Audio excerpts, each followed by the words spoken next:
우리나라 여성의 가장 큰 문제가 되고 있는 양성질환은 자궁근종입니다. 자궁근종은 자궁의 근육층, 즉 평활근에 생기는 양성 종양입니다. 교과서적으로는 10명 중에 약 7명이 근종을 가지고 있다고 하는데요. 건강보험 심사평가원의 통계를 보면 2021년 기준 약 60만 명이 자궁근종으로 진단받고 병원을 방문했다고 합니다. 이는 5년 전인 2017년에 비해서는 약 61%로 아주 많이 증가한 수치입니다. 특히나 40대 여성 같은 경우에는 우리가 근종으로 인해서 병원에 방문하는 여성의 약 38%를 차지했습니다.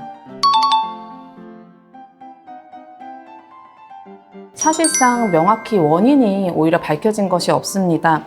다만 이런 근종이 생겼을 때 근종의 성장은 여성 호르몬의 영향을 받습니다. 그렇기 때문에 20에서 40대 생리를 하는 여성의 경우 여성 호르몬에 의해서 계속 근종이 자랄 수 있습니다. 하지만 또 반대로 이렇기 때문에 폐경 이후에는 그 크기가, 근종의 크기가 대체로 감소하게 됩니다.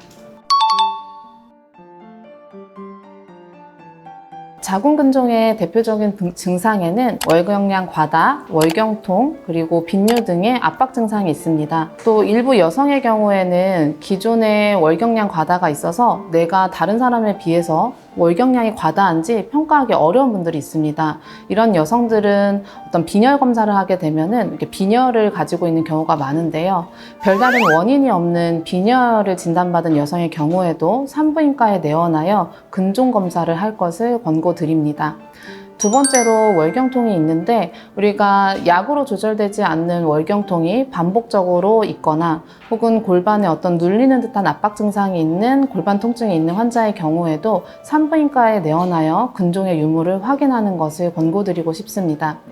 마지막으로 빈뇨나 절박뇨, 소변 관련 증상들이 이전에 비해서 좀 더 심해지거나 새로 발생하신 갱년기 여성이라고 하면 근종을 확인하기 위해서 병원에 내원할 것을 권고드리고 싶습니다.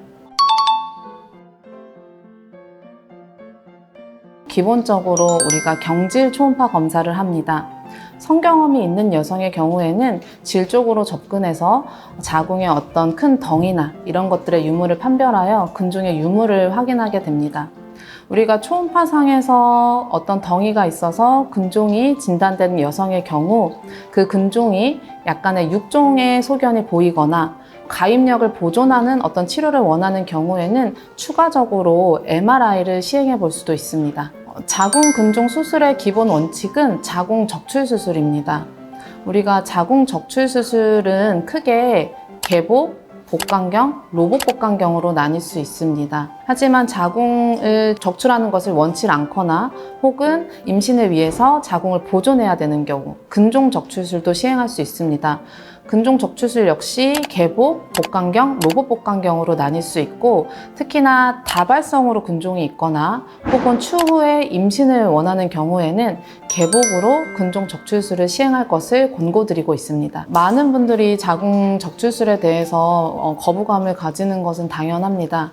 근데 이제 그 부작용에 대해서 이제 많은 선입견을 가지고 계신데요. 자궁 적출술을 한다고 해서 폐경 나이가 빨라지거나 급작스럽게 호르몬 수치가 떨어지거나 하는 그런 보고는 없습니다. 대상이 되는 40에서 60대 여성의 경우에는 이제 갱년기 증상을 겪게 되면서 우리가 여성 호르몬이 함유된 어떤 보조제 같은 거를 많이 드시는 분들이 있습니다.